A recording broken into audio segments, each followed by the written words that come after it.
fuck yourself.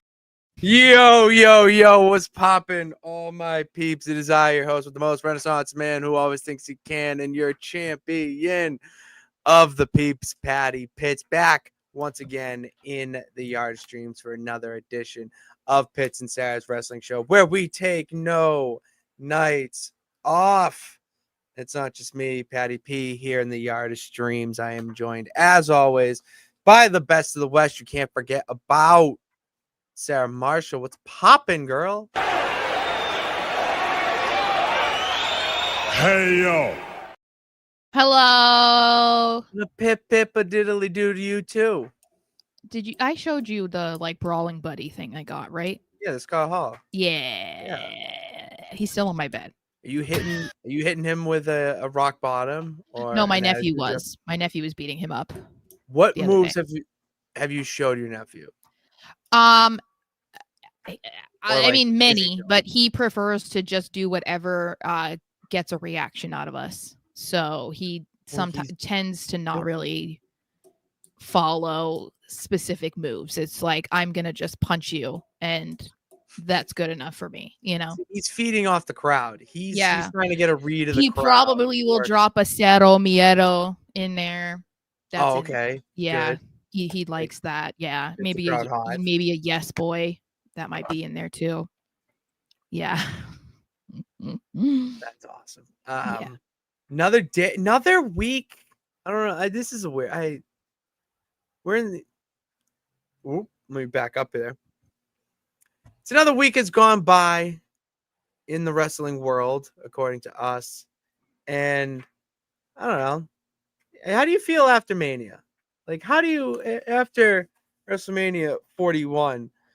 How are we feeling? It's been 2 weeks. Mm-hmm. You know, we Seth, Paul, and Braun Breaker. That's like the main thing that's the main thing that I'm kind of looking forward to. I think I feel like a lot of people were talking about how they kind of just felt fatigued after Mania, and I feel like we're not going to get a real break from that because Backlash is this week, and then in 2 weeks it's like Saturday Night Main Event, and then 2 weeks after that it's Money in the Bank, and then Evolution is supposed to be happening, or we thought it was going to be happening, and it's like it just feels like there's a lot coming up, so it doesn't really give you any time to just kind of relax or I don't know, enjoy it more, you know. I feel that. No, I definitely do feel that in a sense. It is nice. It keeps the fan looking forward to something. So there isn't that weird lull period like in years past. My thing, yeah, you're right with WWE, but also AEW is cooking up too, building to All In. We have Double or Nothing in a few weeks. That's here, isn't it? One of them is here. I'm gonna look it up right now, quick. Yeah, one of them's in Phoenix. I'm almost certain. Or Glendale. I know it's in Phoenix or Glendale. No, hold on. Yeah, where I would just like Vivid Seats. Here we go. No. Double or Nothing, Glendale. Okay. Desert Diamond Arena. Okay. That might be like really close to my house. I think it is. I think that might be where that might. Oh, yeah. I think that's where the hockey. Yeah. I think that's where the hockey team used to play. Yeah. That's where the Coyotes played. So that's very close to my house. It's really close to where you stayed. It's like an arena that by where you stayed here. Oh, sweet. Mm-hmm. Oh. It's like in that general area. What's crazy to me is that right now there's no championship match announced for it. The big match is Hangman versus Will Ospreay. Mm-hmm. It's going to be unbelievable. And last night, their interaction on Dynamite was perfect. Adding Don Callis to it, just the constant thorn in Will Ospreay's side. Don Callis is a heat magnet. Mm-hmm. That dude, we just fuck Don Callis chance just every time he pops up. Every time he's out there. If he's out there for a match, you're going to get at least 2 or 3. Like, it's wild. You don't see that much heat. You don't see that type of heat with Dirty Dom, at least anymore, even. Mm-hmm. But yeah, I was watching Dynamite last night. I was thinking about that. I mean, Timeless Tony Storm, because Collision is on my television right now. Mm-hmm. Harley Cameron. I know I was going to mention Tony Storm, but Harley Cameron deserves our attention. That girl, that woman, is so entertaining. Like, she's someone that you give her an opportunity, whether it's the tiniest little thing or the biggest, she's gonna knock it out of the park. And she's done that with her interactions with Anna Jay now. So it's been good. AEW's cooking up. We got WWE cooking up, and a whole lot of other shit that we have to talk about. Before we do, we have to hear from our peeps. Obviously, Sophia got a haircut, nice. Nathaniel, they didn't. That's rude, Nathaniel. The series is not over yet. You do not get swept in 4. On the bright side, at least your guys, Red Sox, are great. Go Dodgers and go Sox. I say go Dodgers only because of Kike Hernandez. That's the only thing, because that is my baseball daddy.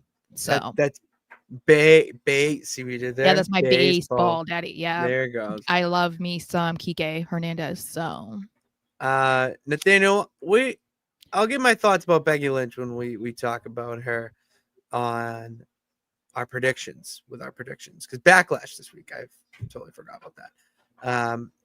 Cavs let me down. That's tough. That buzzer beater was rough. That was we understand though.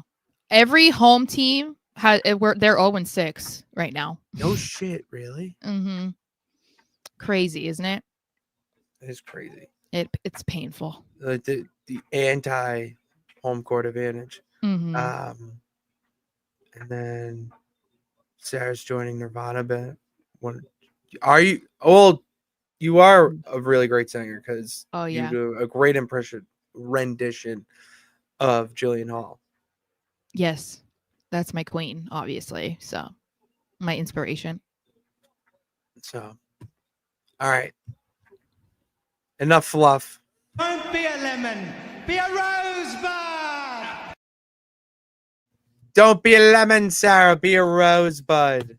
It's time to talk about a few of our favorite and least favorite things that we saw in wrestling this week. I have 2 lemons and like 1 rosebud. Mm-hmm. Why don't you go first? Okay. I couldn't really think of like what my favorite part was of this past week. Other than Pretty Deadly was on SmackDown last week, which is exciting. I missed, I don't get to watch it live. So I saw the announcement and I was freaking out because I was like, oh my God, my boys are going to be on TV. And then I saw Kit say, Elton is still pretty and very deadly. I was like, what happened? And I saw that he got fucked up in the mouth. Yeah. But he's okay. So I guess the other thing that kind of came to my mind when I was thinking about this is Indy Hartwell is the latest guest on Insight with CVV. And one of the clips that was going around this morning was her talking about Becky Lynch and how helpful she was, over before she left, where she was wanting to have matches with Indy and she was wanting to have matches with Lyra. Lyra, Xia Li. She had matches in a feud with Tiffany. Mm-hmm. So I don't think that she said it because of what is being said on the internet. I think this was just her opportunity to talk about it was kind of like the last time that she was on TV weekly, and we were kind of seeing her actively involved in a storyline. It was with Becky. So I just liked that she had to say that because of everything that's going on, I think it was just a coincidence, but the way that people are talking about Becky Lynch is just kind of ridiculous. And I get it.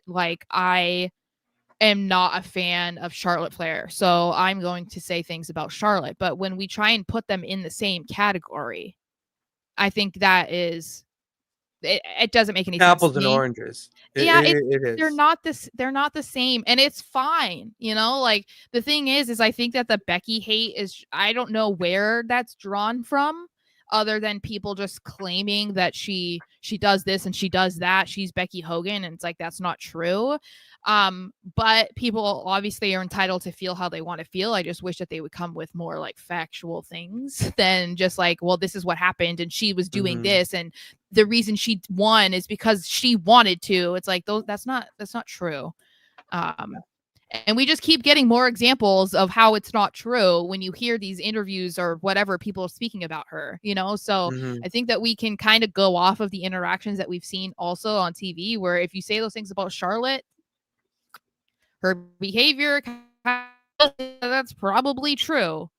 So anyway, so I just thought it was cool to hear that from Indy, because I'm sure that,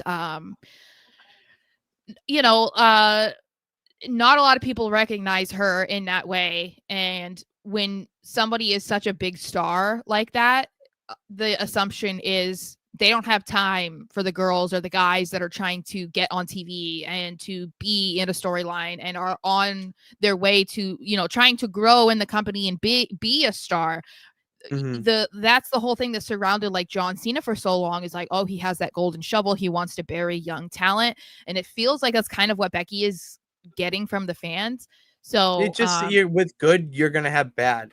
It's inevitable. Yeah. You're going to have those haters that are more Charlotte fans. I mean, like, I can't believe we met someone last year on the train that was so in on the fact that Roman was going to retain. And the reason was, well, he did at 39. Everyone thought he was going to win. Yeah. Like, you know, it was that, like, that type of fan. It's like, all right, you're watching through a different lens than me. So in that case, like, all right, we can't have the conversation we're having, but we can have a different type of conversation. And you're going to get that with people comparing Becky to Charlotte in that regard. And the whole Indy interview too, like, it was very well done. You got to listen to the whole thing. It was awesome. I listened to it today at work, and Indy did way more than I remember in NXT with Index. Oh yeah, you know, she was like, that's the thing that's always crazy to me, is when people are huge in NXT and then they get brought to the main roster and do nothing. It's because it is tough. I get that they're different audiences and different creative team whatever. Like, I get it, but I don't really understand it, because the talent is still the same. Like, you saw how well they could do in NXT and the stories and the matches and whatever that they were putting on. So then why do they not get that same push on the main roster? Like, it, even if it is their ceiling is mid-card, who cares? You need mid-card people. No, but you do. You need a good mid-card division. That's what SmackDown was built on in the early 2000s when Paul and Stephanie were running it. Eddie Guerrero and Edge were two of the biggest stars on SmackDown. They were not competing for the WWE Championship. They were competing for the United States or Intercontinental, whatever one was on the show at the time. But they were putting on unbelievable matches that got the fan in. Can you still hear me? Yes, I can. A little fuzzy wuzzy. I'll be right back. You're gonna go back? I'll be right back. We have 4 comments. Will you take an exit? I will read said comments. Does anybody? I love Sol Ruco. What do you are you kidding? Future of the women's division. And good, you like Becky too. We love Roxanne Perez. I'm a big Roxanne Perez fan. That's another serious future of the division as well.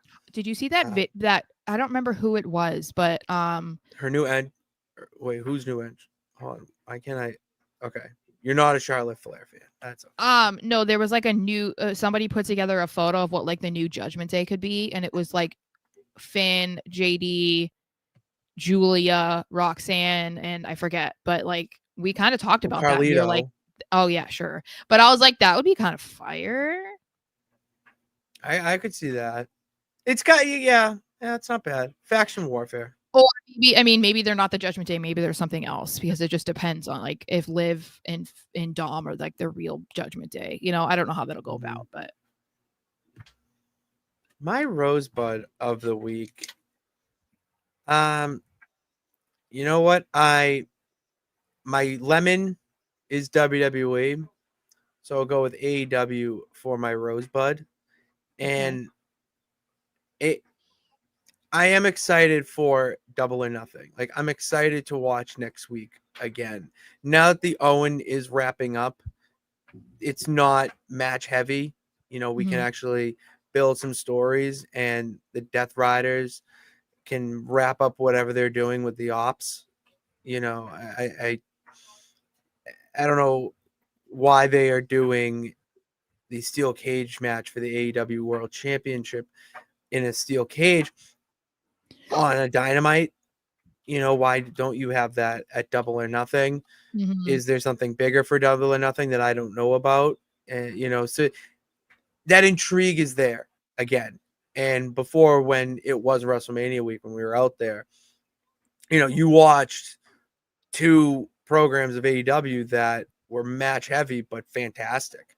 You know, that was the issue with them, is that they was just like, oh, it's good wrestling, so go watch it. But now, all right, that's over with. Let's build on to our own WrestleMania. And you can kind of see that process right now with them building up to Double or Nothing. Well, and they have to, because otherwise, you know, what are people watching for? Exactly. You know, like, good wrestling is great to watch, but like, the way to get people to keep watching is to get them emotionally invested in a storyline, you know, whether it's like good, bad, or indifferent. Like, you want them to keep watching because they want to see what's going to happen in that story, or they want to watch their favorite wrestler and they're going against their arch rival. Like, that's the only way to keep people to come back, because like, there's plenty of great wrestling that you can watch. You don't have to sit there and wait, you know, for every AEW Dynamite every week. The Elite being entangled with the Death Riders. Last night they had a shot, where the Elite were going into their locker room and the Death Riders were sitting there with the lights off. And the only reason you knew it was the Death Riders at first was Claudio's white t-shirt. Like, it was just like little stuff like that is like, why are they working together? Like, you know, why is this? I thought the Death Riders, John Moxley said that he wants nothing to do with the Elite. Well, why are his henchmen in their office? Is he there too? You finally have that with AEW again. It's great. Let's keep it going.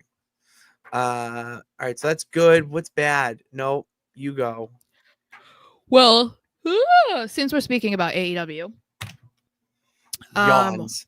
Yeah, sorry. Unfortunately, my lemon is going to Will Ospreay, and it has nothing to do with his in-ring talent or whatever, because obviously, like, you can't debate that. It's more so about his continued rage against WWE in interviews, because I don't know if it went viral, but he did another interview and it was making the rounds today specifically. And of course, the main clips or the main excerpts from the interview that come out have to do with him hating on WWE and not talking about AEW, which, when we've talked about this before, because this isn't the first time that Ospreay has done this, it's like not a great look, because you're supposed to be, you know, this big AEW talent, and you keep doing interviews, and the main takeaway from it is, yeah, you don't like WWE. Like, no one's talking about AEW, no one's talking about the upcoming pay-per-view because of your interview. Like, it seems to be backwards. Like, what are we doing? And I don't really care if you come out and you're saying, you know, that you don't like the company or whatever, but I think that this latest interview with Ospreay, he just took it to a level that it didn't need to go, and it got disrespectful, because he was saying, like, even on my worst day, I'm better than everybody on that roster, and just like saying that there's no talent basically in WWE, and it's just not necessary at all. Like, you can talk poorly about the competition, but like, try to stick to it in a way that's just doing, or just talking about the fact that you guys are competitors and that they're the other company. You don't need to then start putting down the talent over there, because even if it is true, like, if we're going to just agree with what Ospreay is saying, that, yeah, he is better than every wrestler that WWE has signed. If we're supposed to believe that, do you have to say it? No. And we were talking about this before we went live, and I was saying, like, the more that you hype yourself up, the more insecure you sound. And it just feels like Ospreay, if you are a diehard wrestling fan and you are invested in professional wrestling as a sport, as an entertainment beyond, you know, the loyalty of what company you watch or whatever, you know, Will Ospreay is one of the best wrestlers in the world. He doesn't need to continuously prove that to you. He doesn't have to sell himself to exactly you. So exactly. And you also don't need to sell yourself to me on the back of shitting on others, you know, like, that's to me the biggest thing with this is that it's not, I don't care if he's saying it, because I'm in that competitive nature. You know, I've listened to interviews with him a lot. That's just how he comes off. That's just where his direction's going is like the easiest thing you can say. Where the best thing for him to do is take that energy, keep whatever you're doing up, but steer it in another direction. You don't need to bring up WWE all the time. You don't need to bring up, you know, the other promotions unless you have a working relationship with them all the time. It makes you look bad. When you're not talking about yourself, you're only hurting yourself, because by you saying, oh, well, we're not WWE, well, yeah, they're going to go and watch WWE and say, holy shit, they do it on a completely different level than you. You're pretty much pushing them to watch the competition without. That's what I'm saying. Like, you're not talking about your company. Like, talk about, I'm the best wrestler in AEW. And, you know, if you want to just say, you know, speak a hyperbole, say, oh, all right, I am the best wrestler in any promotion in the world. Yeah, it's or like, on the planet. Cool. I'm the best wrestler on the planet. Cool. Yeah. All right. Yeah, Will. Yeah. Fucking agree with you, man. And the thing is like, there is a possibility that the interviewers are the ones that are bringing up WWE. But again, they're doing that because you've answered questions about WWE so many times in the past. And the other thing, it's so easy to be like, I don't want to talk about them. Like, I'm here. Right. I want to talk about AEW and the talent that we have and like the show that's coming up. Like, you can shut those questions down, but he chooses not to. It's like they're rage baiting him and he's answering it. You know, and it's just not great. Like, it's unfortunate because, like I said, I don't care if you're confident and you genuinely feel the way that he said he does. You don't have to insult or belittle other talent that are in the same career as you, that are just busting their ass and trying to do their job the best, or they're as passionate as you are. Like, they don't like. You just don't have to do that. It's just not necessary at all. And it's just not cool. Like you said, it's not a good look. I'm going to stay with AEW for a second with one of my lemons. One of them is Tony Khan doing a mic flip into a Hulk Hogan last night. God damn it. That was terrible. And well, also the hypocrisy of though of AEW fans is always funny to me, because they were eating it up, right? And then I'm like, yeah, but if you saw a video of Triple H doing that before a presser, how would you react? You're not taking it serious. You wouldn't be hyping him up and being like, ha, Triple H is so funny. You'd be like, fuck this guy. He's not serious. Look at him. But when it's Tony Khan, it's like, go Tony. It's like, he's a little brother. But it's the little brother effect. It's gross. Kind of is. All right. My lemon, other than that nonsense, is Nikita Lyons straight up. I can't stand her. I'm done. I can't. Oh my God. I don't know what it is, but get rid of it. Like, her appearance on Evolve last night, and I think what I've seen has just been awful. Like, every time she cuts a promo, it's like you're trying so too much. You're trying way too hard at something you're just not. You know, like the modeling, rapping, cool. We're talking wrestling here, and it's coming off fake. It's coming off disingenuous. and that you're trying to be something you're not. That's it. It's like she's a Kaw and you're like trying to make her unique. So you're like, oh yeah, she's a rapper, but she also is like a fighter. And then she sometimes has a sword. And then she also like gets freaky and she like twerks. It's like, no, you're just throwing anything at the wall and hoping something sticks. Yeah. And it's like none of it's hitting. And I think part of it is because you haven't really seen a whole lot of progression with her since we first saw her. Granted, I get it. She's dealt with two ACL injuries. I got so that's fine. She hasn't been like consistently on TV this entire time since she's been signed, but I don't see anything getting better with her because obviously you don't have to get physical to practice cutting a promo or just talking. Like she could have done that even when she's healing from surgery. Oh, yeah, and it just feels like nothing's there. And it's become a topic simply because of those who were released last week. And then you see that Nikita's here and it's like, you don't want to wish for someone to be fired, obviously. But when we talk about the talent or the potential in those that were released, it's like, why is Nikita still there? Yeah, exactly. I can't stand it. I don't like the introduction last night of the main event where someone just spammed the taunt button.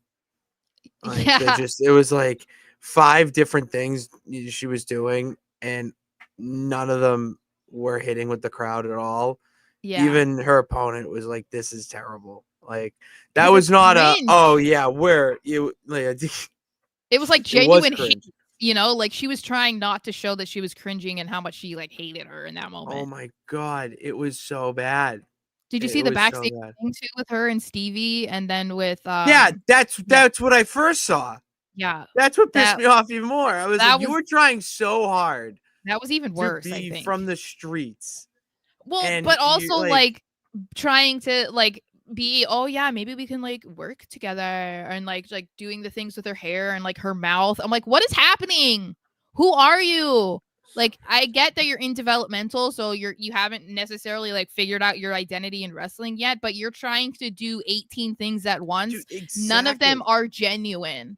So everyone in Evolve is trying to find themselves right now. Yeah. And but none of them are coming off. Even the dudes who are supposed to be cocky assholes are not coming off as cocky assholes. Cringy cocky assholes. Harlem Lewis was better than Nikita, and we saw Harlem Lewis enough to write a draft thing about his him. Autobiography, probably. It was unbelievable. Following us around WWE World. Yeah. Oh my God, it was okay. Wow, we gotta take a little breather from that because it's like I said, I texted you earlier. I was like, I have something I don't like, and this is why I usually don't have that because I get so riled up if I don't like it. I don't really like. That's one thing genuinely in all of wrestling right now I can't stand. Yeah. Like, no. I wish it was a little bit more niche because it feels like a lot of people feel that way. That's my thing. I want you to be like, find someone that you like can't stand as much as I can't stand Jey Uso right now. Like that would be fun. Or someone you support like as much as I support Gunther. Kevin Owens. But you don't go to you do not go crazy on him the way that I go. I don't. Crazy. So that's what I'm saying. I don't know who I go crazy. Let's see. All right, that's not the type of fan you are. That's all. But we could dabble. We could do a challenge. All right. We'll work on it. All right. Well, that's why we're here to hop in and travel around the Wrestleverse. Starting with Backlash predictions. We have Backlash predictions today with the event on Saturday at what time? 7? Please. Yes, I believe so. Yeah. Thank freaking God. Yeah. 4 p.m. for me, which is nice. That's good. See, I experienced that on the West Coast. It's kind of weird though, isn't it? Very. Because you're not exhausted or trying to go to bed after it. It's like it's 8. I know. You know? Yeah. It's nice. Like, if we weren't in Vegas and every bar wasn't $20 for a bottle of Bud Light, like I probably would have had the energy to go out afterwards. I did. I did go out afterwards. Yeah. It was awesome. That was a great life. That's why I feel like it would be such a hard transition for me to ever move back to New England like I'd like to, because I'm so used to, you know, pay-per-view times or sports being on at, you know, 10 a.m. And that's just not the thing over there. So it would be like, oh my God, I have to wait until 1 p.m. for football to start. Like, I think that's it would, insane. yeah. It would fuck you up a bit. I'm not Yeah, gonna because lie. I've been out of Boston longer than I was there. So that would, yeah. It's what I'm accustomed to now. I was operating on East Coast time when we were there, or trying to at least. Yeah, it's just because that's what you're used to, you know. I also didn't want to have complete jet lag. I did anyways. I mean, I'm gonna attribute that to working 6 days straight after stepping foot on New England soil. So that was annoying. But yeah, Backlash predictions. Circling back. Start with Dirty Dom Mysterio taking on Penta for the Intercontinental Championship. Sara, who are we picking? I'm sticking with Daddy Dom. I think it's too early for him to lose the title. I don't love that he's going against Penta, because it's like, if anyone is going to beat him, you would think it would be Penta. But I don't like the idea of Dominic being the IC champion for 2 weeks, and that's it. I also don't think Penta is in a spot where he has to be the IC champion right now. And I think that if they're going to have them feud, this can be drawn out for a while. It doesn't have to be like a 1 week feud, because he just came out and did his little walk on the desk and it was like, they have a match now at Backlash. And it's like, okay. But I think that there's more that they could explore in a feud between them. So I want to see Dominic win. I'm all in on Dirty Dom. Penta, I don't want to see Penta as champ right now. The chase is what I want to see with Penta.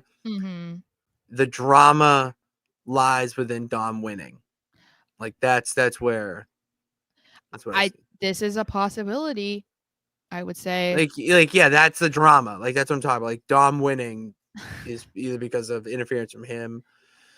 Baby Dom. That's the Dommy Dom. Yeah. I think that has to be it right now. It's 2 weeks is too soon to take the title off him. So yeah, I agree with that one. All right. Both fatal 4-way for the United States Championship. Champion Jacob Fatu, LA Knight, Damian Priest, and Drew McIntyre. Jacob Fatu is retaining. Again, being champion for 2 weeks is not enough when you put it on a guy like Jacob Fatu. So the way that I think that they'll go about it is they're gonna want to split off the feuds. So Jacob will have like a one-on-one feud probably with one of the guys in this match, or I don't know, maybe somebody outside of it. And then, you know, maybe two of them go and have their own feud that doesn't involve the title, you know, to like keep that going. But I would assume we're going to see Fatu retain, and I hope Priest eats the pin. That's all I hope. As long as it's not Drew. I saw LA Knight. I would see from here. I want to see like LA Knight and Drew. Like I want that to be a feud from this. It might be, because I mean Drew already did a thing with Damian, so it's like we don't need that again. Now I want Damian to do his own thing. I want him to, I don't know, whatever that is, but whatever it is, but like stay on SmackDown, but feud with someone else. I want to see LA Knight and Drew McIntyre have the feud of the summer. That'd be cool. It also just feels weird seeing Drew in like the US title picture. Like I get it, but it's also like kind of weird, you know? Because it's just weird when the last championship he held was like the world heavyweight, and now he's like, I'm going for the US title, and you're like, what? You just want to be champ, man. Yeah, you're gonna do it. Phil being a Grand Slam champion. All right, that's that. Lyra Valkyria taking on Becky Lynch for the Women's Intercontinental Championship. This one I feel like is a little bit tricky because Lyra is basically the only one walking in with a title that she did not win at Mania. So I feel like the possibility of a title change. Yeah, the odds are higher. Odds are better. Yes. However, this is a feud that has only been going on for 2 weeks. So I don't particularly love that aspect of it, to say that Lyra is going to lose. I mean, I think that definitely puts a lot more heat on Becky if she wins. And that would work. But and it feels like there's more for a comeback story or like a way to be triumphant for Lyra if Becky wins. But I don't know that I don't know. I'm kind of torn. My thing with it is that,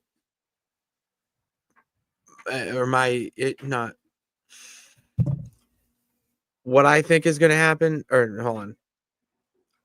I'm like having a brain glitch here. This feud needs to continue. Yeah. Like this feud needs to continue, because the only way I see that continuing and still having intrigue is Becky winning. Even though Lyra has never lost to Becky, Becky still needs to win, as I said, for legitimizing the women's intercontinental title. So I see Becky taking this and continuing this, and this is like going to be a long feud that, between the Becky stuff, between the Becky stuff, Bailey stuff, I mean, with her and Lyra being I could like it for the summer, like have these three like feud for the entire summer. Yeah, see, like I assume that Becky's going to win, and I feel like she has to win at some point. I'm just like unsure if this is when. However, I that's why I was saying I feel like for story purposes for the feud, it might be okay for her to win now, and I feel it's like that makes more sense to continue the story, because if Lyra retains, unless it is like I saw the bad guy in the chat say, like if Bailey came in and interfered or something and helped Lyra, that's the only way that I could see the way of Lyra retaining in the story continuing, because otherwise if she just beats Becky, then why would Becky get a rematch? Like that doesn't make any. I know it's wrestling, so anything can happen and they can just come up with some BS reason, but if we're really trying to like make this story good and like legitimate, it doesn't really make any sense for Lyra to then grant her a rematch when she didn't need it. Like she doesn't have to do that.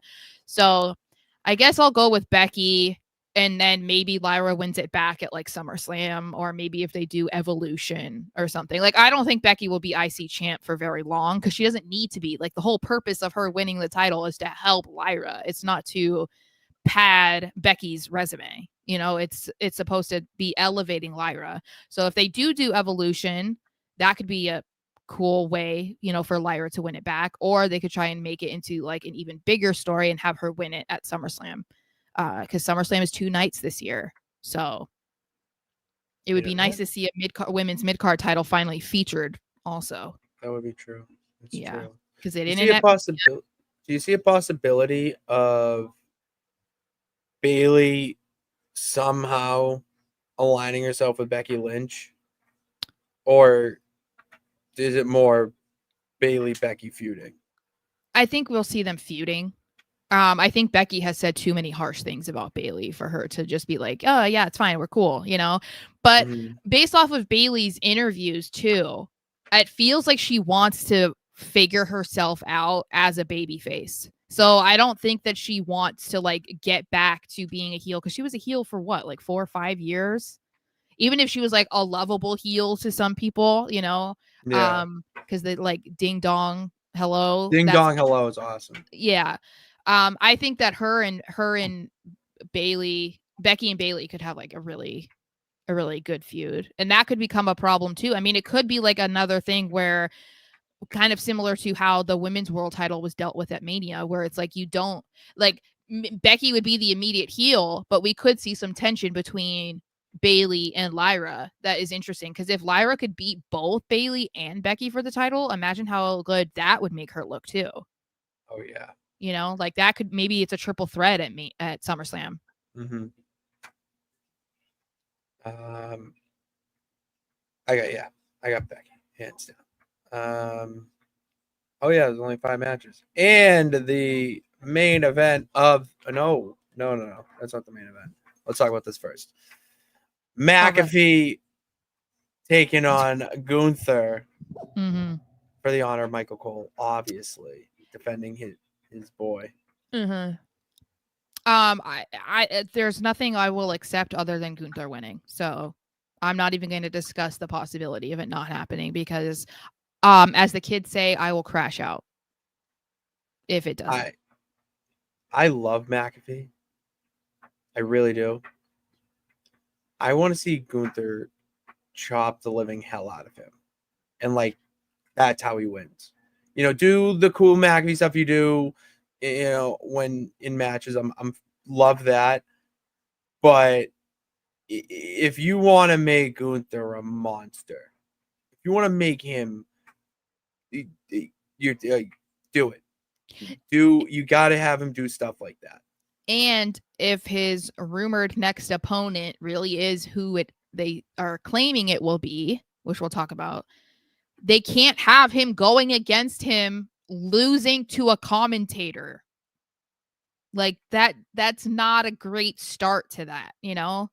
I just really would not be surprised if that's what happens, and I'll be so mad. So what?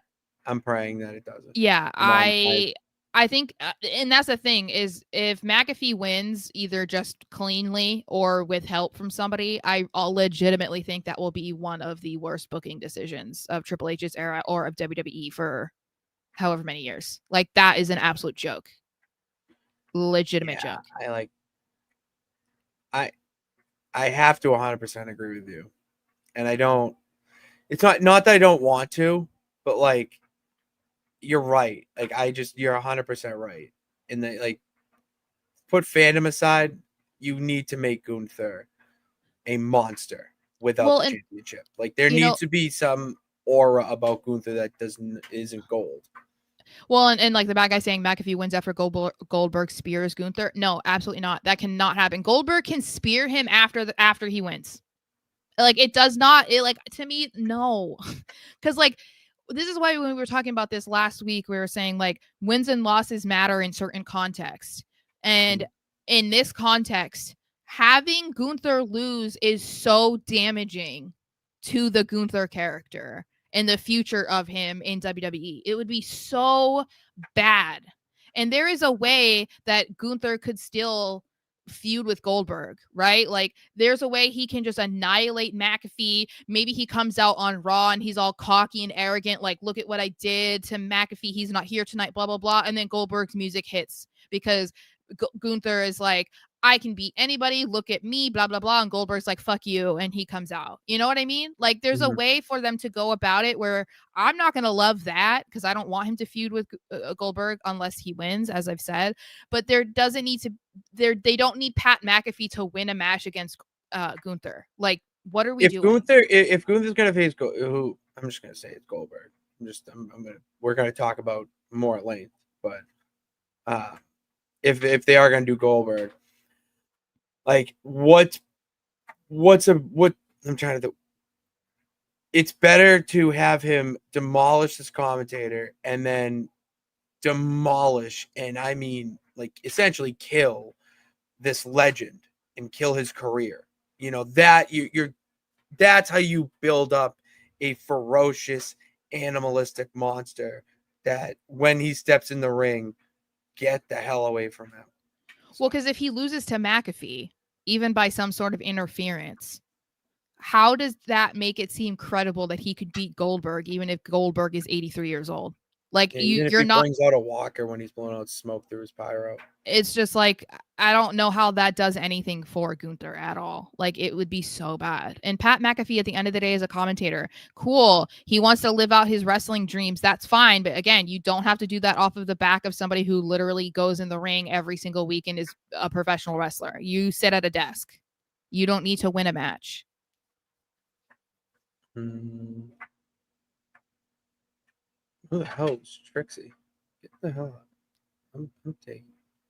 All right. John Cena, Randy Orton for the final time in a main event for the WWE Undisputed Championship. This one's going to slap. This one is going to go so hard. It has to be Cena. Because Cena's only had the title for 2 weeks. Feels like a heck of a lot longer than that, but it's only been 2 weeks. As great as I feel like it could be, like if Randy won and then maybe he turns heel and goes against Cody, or Cody turns, I don't know, like as great as we'd want to see Randy versus Cody, I don't know how you take the title off of Cody Rhodes after a year, give the title to John Cena for 17, and then you take it off him 2 weeks later. Again, what does that do to any of the stories that we've been paying attention to for the last 6 months? Like, that would be so bad. So I feel like it has to be Cena. I mean, Randy will probably get another title run, but not right now. I want to see Cena just do whatever he has to beat Randy Orton. I kind of want to see what we saw at Mania, though. No, like, that's what I mean. Doing the bare minimum, like. Oh, it's going to be. It's going to be that, and that's why I say it's going to slap for me. I don't care like about what the IWC says. It's not going to be a spot heavy match. It's going to be long. It's going to be drawn out.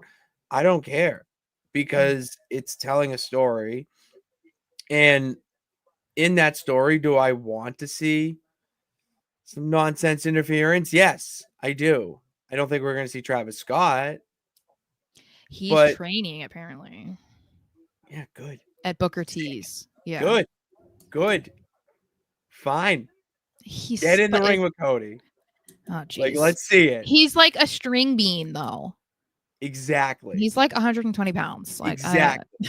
Like, imagine Braun Breaker spearing him. Motherfucker would split in half. Yeah, he would die on live TV. Oh my literally. God. Like part of 1,000 ways to die. Getting speared by Braun Breaker. That has to be. But yeah, there's not much more to say other than this is going to be, a nostalgic match for us wrestling fans, the John Cena fans from Basic Thugonomics to now. Yeah, I saw this too, that it would be interesting if they did a callback to their title match where Orton was going to lose and he slapped the referee, which forced a disqualification. Cena wins, but he's not the champion. Orton retains. That would be such a slap in the face. I mean, pun not intended, but to the audience. It also would be very on brand for this new Cena heel.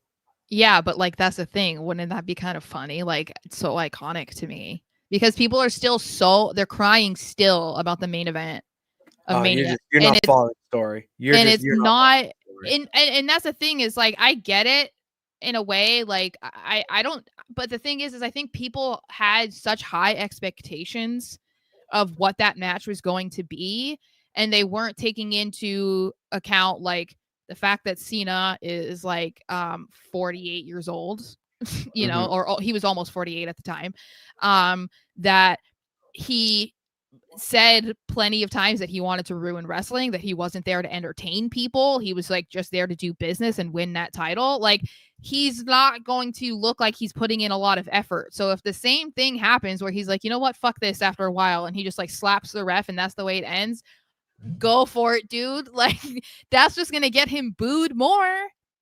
So you'll get booed out of the arena. Yeah, dude, but I'm here for it. Like they've got to keep doing that kind of stuff because people are like, he's not a credible heel. He's this, he's that. Like they're just complaining about this heel run that they've begged for 15 years. And so like if he can do more stuff that's like low hanging fruit, easy ways to get booed, I'm for it. Because I'm enjoying it. Like I don't love that he's not there every week, but I still I mean I like John Cena, so I'm a John Cena fan. Yeah. No big deal or anything. No big deal. No one really knows that I like John Cena, but like I do. You didn't just go win a signed card by John Cena. No, that's valued at $500. Hell yeah. Get your bag. I'm not gonna sell it, but yeah. Do we want to talk about this? I kind of do. All right. So yeah, if anyone didn't see it, Javon Evans was responding to tweets that Ricochet put out saying that he would squash Evans if they were in a match, whatever. And then they went back and forth a little bit. I kind of felt bad for him in a way because of the reactions that he was getting from fans, because we know that Ricochet is basically in character 24/7, and now that he's over in AEW. And again, he was rage baiting. And unfortunately, I think Javon's age came into this situation, and that was why he responded, and that's why he responded the way that he did. And from what I understand, I believe he's deleted the tweets now. I think that's just like his inexperience with wrestling, which is nothing wrong. He's what, 19 or 20 years old? Like, he's a baby. So I think that, yeah, this was just a lesson for him that, not everything online is serious. If, this guy in another company is like talking shit, like, who cares, dude? Like, I get it. Maybe you're not used to hearing people speak down about you or whatever, but like, you got to get used to it in this day and age, especially because social media is everywhere. And a lot of people in wrestling specifically use social media to grow their platform, to grow their presence in professional wrestling. And sometimes they'll use it to literally form a character or to get heat or to get praised by fans. Mm-hmm. So he just has to take this as a lesson of like, okay, like, you don't have to respond to everything. Just remember that sometimes people are here to talk shit and further their own agenda, but you don't need to buy into it. Call Tony Khan a crackhead. I mean, he's not wrong. For being that honest. behavior last night was crackhead-esque. I see a Mass Ave. There are way too many instances of Tony looking like he's high. So like, I don't blame him for saying that, because it's like, yeah, that's the ongoing thing right now, is that he's high on coke all the time. But yeah, it's just vibrating. Yeah. Well, or when he's sitting there and he's like wide-eyed, as like a wrestler is talking in the presser, and he's just like, and like not blinking. You're like, robotic ass. Yeah, it's scary. Goldberg. Yeah. So the current rumor right now, which is continuing, but it seems like it's getting closer to being confirmed, that after Backlash, Gunther will be facing Goldberg on his retirement tour. And I know that a lot of people have wanted to see this, especially in the wake of not getting Gunther versus Brock Lesnar. It's like, okay, well, there's another giant guy that he can go after and maybe get similar results. That's Goldberg. And I think that they could have like a decent match. And I would say most of that is because of Gunther. I do worry about his safety, because Goldberg is not known for being a safe wrestler. Not even in his last run in WWE. What? Yeah. Bret Hart has been quoted saying that Goldberg is one of the best guys to work with in the ring. Him and Ryback are really good and really safe. Ryback too is really up there. Or should we say Skip Sheffield? I don't know. No, he's Ryback. I will not refer to him by his government name. That's how I was introduced to him. Skip Sheffield. He is fucking. You know what I hate too? That I friggin' bought a Ryback shirt. I hate that for you, but I'm not surprised at all. Anyway, so I'm not surprised.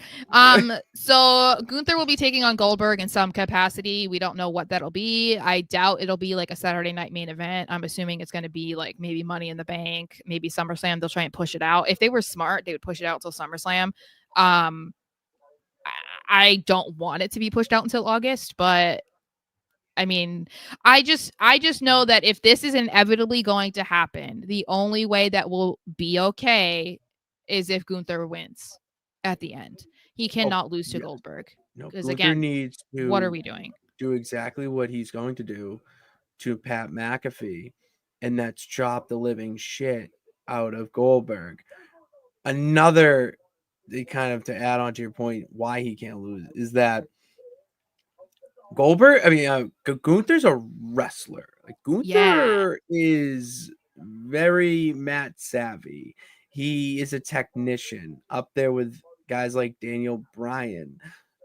So putting him in the ring with Goldberg, you think because big guys, big meaty men, they're gonna just slap meats. No, Goldberg is not. He's a football player. Okay. It's like going against Big Show. It's like you're just gonna get those big moves because like they're big and strong, Big but they dudes. can't really do a whole lot more than that. Like Goldberg is gonna hit hard. That's what makes Goldberg the attraction that he is that he hits hard. Gunther is a technician. You know, he doesn't have a finishing move because he has 5 different moves that he can finish you with. The fan in me wants to see this match because I just want to see a spear and I want to see maybe a jackhammer if he can freaking do it safely. And then Gunther kick out, I don't care what, and then chop and just kick the living shit out of Goldberg. Choke him out would be sick. Yeah, he chokes him out. Like that's it. And like he chokes out Goldberg and that's the end of Goldberg type of thing. Like that would be really cool. Because Goldberg, this is the thing, like most people who retire, they do not win in their retirement match. So it's because, again, like you're passing the torch, you know, like no one's going to really remember Goldberg's final match being that he lost to Gunther. Like that's not going to be something that people remember him for. But we're also going to have to remember the last time he was in WWE, he won the title. It's like they can't top that. You know, like you were like the universal champion. So like, yeah, exactly. You beat the Fiend. And the only reason why you did was because Vince McMahon fucking hated Bray Wyatt. It's basically the only reason. You don't need to do that again against a guy like Gunther because look at what happened to the Fiend. Like people kind of fell off of, like, obviously they loved Bray Wyatt, but the Fiend didn't last very long. You know, look at what the Mania against Randy and stuff. Like, it just wasn't well received. He eventually got released, and the reason he came back, not as the Fiend, is because it didn't work. We don't need to do anything that could harm Gunther because he's still an active wrestler. Goldberg is just coming back to get like this last second praise to like, hurrah, like ride off into the sunset. But like you can ride off into the sunset on a loss. It doesn't need to be like you I was just gonna say final boss. Like the bad guy said, he doesn't need to go over at all. Does not. Is Cedric Alexander gonna be all elite? I feel like it kind of has to be because then he can go join the Hurt Syndicate. Well, that's what happened last night on Dynamite. Was a little bit of a tease to it, where right now MJF is trying to join the Hurt Syndicate. He's doing all these things to prove his loyalty to Bobby because Bobby Lash is the only one that says no in the Hurt Syndicate. It has to be unanimous according to MVP. So Bobby was interviewed backstage coming back from the ring, and they had their legal counsel there. He wasn't in the ring with them, so I don't know where the hell he came from. And they asked thoughts about what MJF did. He took out Top Flight, you know, like busted Dante Martin open. Like, okay. And the legal counsel, these whispers, I will not, like, any comments I have, like, goes to my legal counsel, some bullshit like that. And a lot of people are saying that has to do with Cedric Alexander. I think other than the fact that makes sense for him, you know, like, has he been released though? Yeah, he's on his night. Yeah. Oh, okay. For some reason I don't remember that. But anyway, no, he's 90 days are almost up. Oh, okay. That's why it's a big tease right now. His 90 days are almost up. I think this also works really well with that storyline. Like, that works so well to continue whatever they're trying to do with MJF by bringing in another guy and being like, no, we all agreed that we want Cedric in it, but we still don't want you. Like, that seems to be like a good way to continue that story with MJF because obviously he's going to be pissed and be like, wait, what? Like, I've been doing all this for you. I've been trying to prove my loyalty and prove like what I could do for you. And then you just bring this guy in, you know, like, I don't know. I feel like that could work really well. And I mean, I would like for them to have like the Hurt Business actually be able to be a thing altogether the way they wanted it, you know? Yeah, it actually goes well too with MJF's story of not being able to trust anyone. Yeah. So it feels like it just makes sense in all ways, basically. And all 4 of them coming out to the crowd chanting, "We hurt people," would We go, hurt people. We Yeah. hurt people. It's so good. Just like those little details in wrestling are so fucking good. Laughing at this one, I think it was a tweet, but like it's just because I could picture it. And they were talking about how like when Prince Nana would be with Swerve and like something would be happening and like Swerve is taking somebody down or like whatever, something big is happening and Swerve maybe got knocked down and Nana is just like still in the background like dancing. No, he would. Like, it was oh my god. They like so watching those matches. You're on your phone and you look up and Swerve's just getting beat up by some top star. And Nana's just over or vice versa. And Nana's just like, what's up? What's up? I swerve when I drive. It was just funny because good. Someone just wrote out that tweet, but it was like you could immediately picture it and it just made me laugh. Oh, it's Prince Nana dancing is going to be instilled in my mind. Do y'all think like that's the thing. They have to collide. Of course, like you know what I mean? Like, or at least maybe not collide, but they have to cross paths. Well, and they have to cross paths. They are the Hurt Syndicate is supposed to be like a heel faction, but they're not really perceived that way. Like, so I would say they kind of teeter because I think there's like it depends on the week. It was kind of like with Judgment Day. Once Rhea and Damian left, that's why I think that we inevitably saw Dom get cheered for at Mania. It's because like people were starting to not hate him as much as they did. So I feel like you can kind of see that with the Hurt Syndicate. Like I could see it being like if they go against the Death Riders, like they're the good guys in there, but it's not like everybody's cheering for them. It's like we're cheering for you because we hate them more. We hate it's just who do you hate? Yeah, who do you hate? Yeah, more? the Who lesser like of two evils. Yes, exactly. All right, Braun Strowman could actually be coming back to WWE. He was released in the most recent WWE releases, and this just to me is inevitable. He'll be back sooner rather than later. Did you see why? It was that he's getting paid too much money. Yeah, they said he was getting his current contract was too much, and I'm like, well, yeah, I'm sure because he was like one of the Triple H rehires, so they were probably like trying to get him in the door, and so they were like, yeah, we'll just give you a shit ton of money. But then they're saying he has like 15% paralysis or something like in his left leg. I don't know if that's legitimate, but like that is also potentially why he wasn't on TV like every single week because he couldn't really for health reasons. And I think that Strowman was one. I would say he was probably the most shocking name on that list, just because he had just been on TV like a week or two before. I know that people would say Dakota Kai, but like, I don't.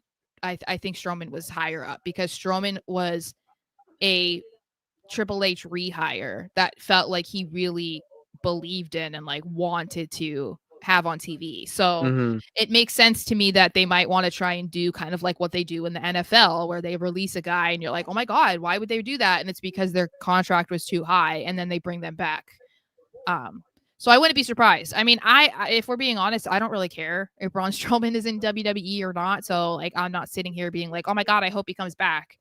But if it really is because they felt like they were paying him too much money and that's the only reason, then I feel like, yeah, you probably should bring it back because that seems like a bullshit reason. You know what Nikita Lyons' finisher is? No. The Vader Bomb. And she won. She won in the main event of Oh my God. Oh my God. Why? The thing is like, why? When you don't like a wrestler, you can see their appeal, right? Like, I don't like Jey Uso, but I understand that people have a long time connection to him because he's been in WWE for so long. They love to do the yeeting. They love to believe in the underdog. Like he's entertaining, like I can understand why he's still in the company, why they believe in him, why the fans love him. Yeah, but no, I don't understand that part. Okay, but when it comes to somebody like Nikita, like I just don't, I can't think of redeeming qualities that I'm like, oh yeah, no, like she has a lot of potential or something, you know, like I can't really think of anything that I'm like, oh yeah, this is why she's still around. Like I would much rather see Thea Hale, Rizzo. I'll even throw I would like to see people release Jakara Jackson, Cora Jade way more over I feel Nikita like there was Lyons. some more drama with some of those girls. What? Cora Jade and drama? Mm-hmm. Those two don't go together. Yeah, I think that was more responsible for her release than God, now we just gotta catch her on the app that is a preposition. Anyway.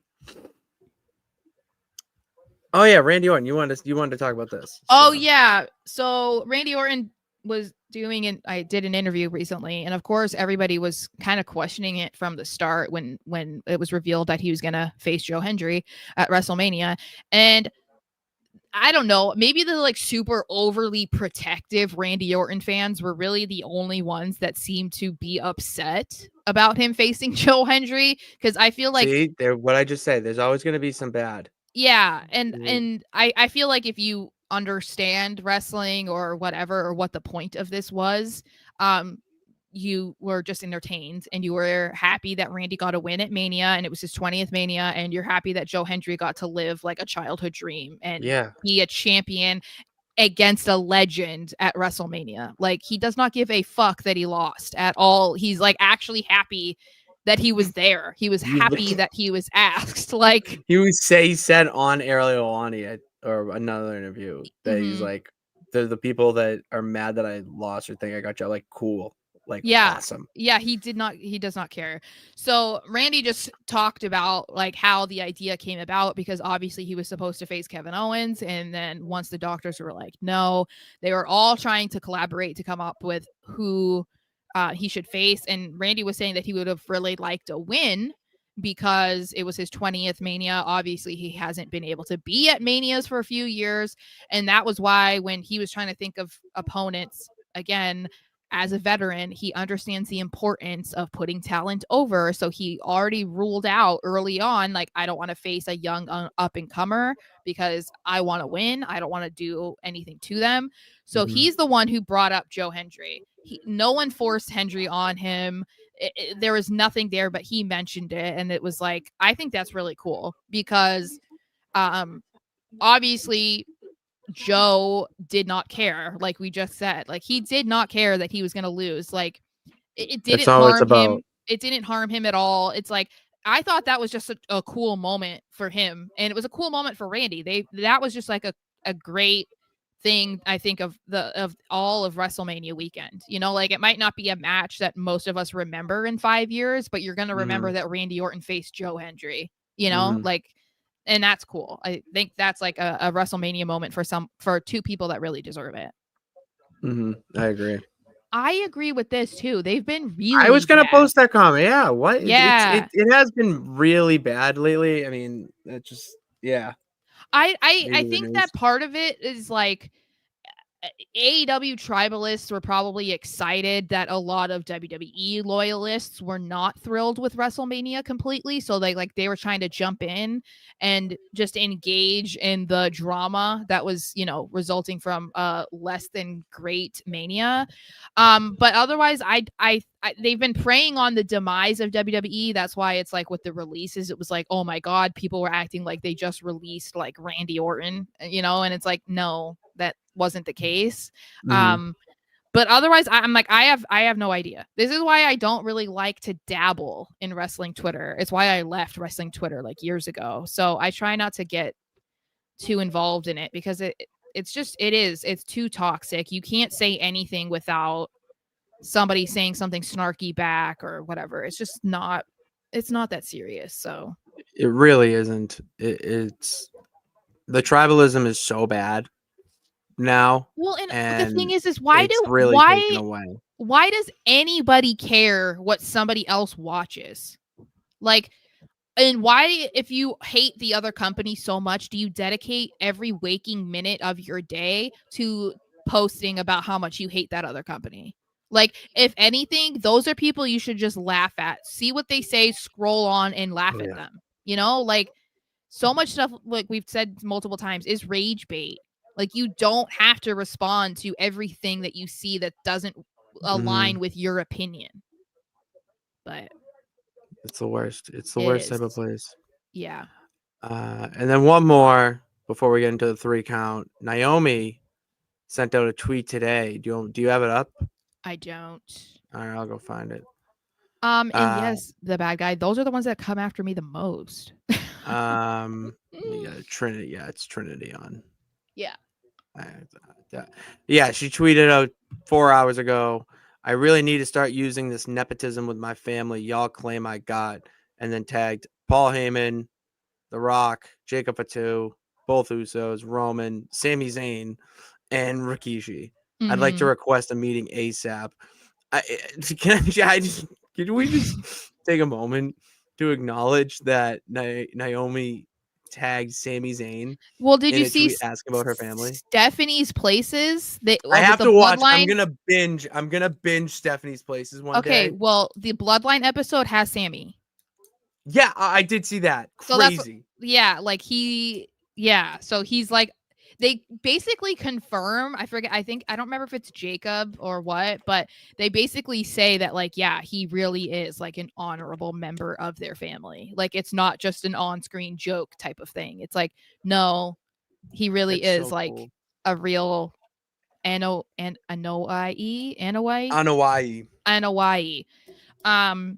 Or Fatu, whatever. But I thought I don't know. I don't know if anything's gonna come out of this. I'm sure nothing. You know, obviously Naomi has been on like a Twitter kick recently, using it as a platform to continue getting heat and like growing her character. So that might be all that this is. But this is something that so many of us have talked about for a really long time, about Naomi getting somehow like involved in the Bloodline stuff, and I feel like they missed an opportunity to do that, because now that we're seeing like how good of a job she's doing as a heel, it would have been such fire if when they were at peak Bloodline that she was in the company and then was also able to be like that level of heel. So I don't know, I doubt anything happens, but it was pretty exciting that she like even teased it, you know. I want to see something from it. That would be so cool. She aligns herself with the Tongans. Sick. Yeah. Oh, he's injured though. I know, but still, yeah. 1, 2, 3 count. It's time for the 3 count to wrap up the show. Just quick little lightning round type questions here. Okay. I haven't even looked fun. at them. They're not hard. All right, they're Okay. not ones that you really have to think about. Starting with 1, would you rather be hit in the back with a chair or put through a table? A table. I'm going table. Yeah, I think the fact that it's wood, I'm not saying that it doesn't hurt, but it feels like it would hurt less than being whacked on the back with steel. Yeah. But also it depends on where or how you are getting put through a table. Like, are you in the ring and they have a table in the ring and you just get thrown through it? Or are we doing like a Chelsea Green where you're at the top of a fucking ladder and they push the ladder and you fall through a table? That is a different type of scenario. Because in that scenario, I'm taking the chair. I'm saying like either a power bomb or a scoop slam. Yeah. All right, through a table. And chair. The sicko in me wants to take a chair shot to the head just because old school. But no, or a chair to the back like Roman Shield style. I'm gonna take the table for pain, but I do want to put out there that I would love to take a chair shot to the head. Oh geez, Louise. I'm hey, sick. Bills fans go through tables all the time. So exactly. Maybe Sarah, maybe I can't. Musket Fire no send you up and we put some people through tables. I just don't want to do that with Bills Mafia though. That's the thing. What if, but like we're at a Bills tailgate and I just go to him like be like, we're Pats fans, but can you put us through a table? I push you. Yeah. I'm just like, Sarah, get the table. And the whole that's how we unite. That's how we do it. 2. What are your final thoughts before the go home SmackDown? I'm excited to see Cena and what he's gonna say. I would like to see Pretty Deadly. Which I'm not, I don't know. I would also like to see maybe if we get any sort of hint of when Cody Rhodes might come back. Like how that's gonna make sense. Mm-hmm. And whatever. I don't know. Like, I don't know, man. SmackDown's been struggling recently. So as long as I'm entertained, I don't know. I don't know that I really care what we see. I'm excited for Cena, obviously, and I would like to see. I don't know. I'm just excited. I want to see some good shit happen. I would like to see, who do you think comes out on top? Like when they have Cena, Randy in a few, like. Because nothing's really been announced yet. Now I think about it, nothing's really been announced for the show other than Cena. Yeah, I mean, I wouldn't be surprised if they have Cena dead again. Because if we think that Cena's gonna win, then it feels like he's got to be laying on his back. But I mean, they also don't have to touch each other at all. That's true. So I don't know. I mean, because if you go off of the old knowledge of like whoever is standing tall is gonna lose. Mm-hmm. I feel like they need to try and combat that a little bit better so it's not as obvious to the fans. That's true. If Cena, maybe it would be better for Cena not to be dead again. Maybe not. Pulling a Dolph Ziggler and selling the shit out of an RKO. He has been selling the shit out of things. Mm-hmm. He did. El Juggalo. What are your thoughts on JCW lunacy? I don't know. I'm going to look it up after this though. He said whoop whoop too. Nathaniel says table. For real. Yeah. I'm going. They're gonna hurt no matter what, but it feels like maybe a wooden table won't hurt as bad. I agree. And then 3, because we always wrap up things here with some nonsense, and I haven't been able to show a lot of clips here from the Nonsense Wrestling Federation Twitch stream that I do. I haven't been able to show. I've been playing that over on Twitch, the Nonsense Sports Network Twitch channel. So go check that out. And I actually just downloaded the streams and they will be up on YouTube soon for that. So right now we are going into pretty much just Mutiny War Games. And we have our own team of Becky Lynch, Jey Uso, Roman, Jimmy Uso, and we're trying to recruit Bailey to Benedict Arnold and be a traitor to Mutiny. But it got me thinking, if there was like a mutiny, if you were in the bad gal shoes for real, who would you want to recruit for Team WWE?